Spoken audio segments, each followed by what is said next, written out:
mutaxassisga qilgizish kerak deb hisoblayman. Masalan, o'zimizda 2 millionga, 2,5 millionga qilamiz deyishdi, lekin men ularni xohlamadim.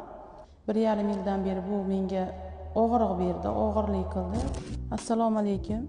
Men Andijon viloyatidan tashrif buyurdim. Sardor Jo'rayevni YouTube tarmoqlarida kuzatib, o'zim ishonch hosil qilib, natijalarini ko'rib yoqtirib tashrif buyurdim va meni ko'zimda, o'zimizda tekshirtirganimda bez bor, grija bor deyishdi.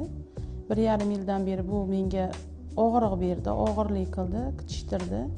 Chap qovog'im deydi. Qilib bergan natijasidan xursandman. Ham chiroyli qilib berdi, ham og'riqlarimdan xalos qildi. Lekin ko'rinishimda o'zgarish yaxshi, hozirgi holatida ham bir oydan keyin yana ham chiroyli bo'lib ketadi deyapti-yu. Yoqdi o'zimga, xursandman. Qilib bergan natijasidan juda xursandman. Menga ikki xillik bo'lib qoladi deyishdi, lekin men ikki xillik sezmadim. Ikkalasi ham bir xil chiqdi.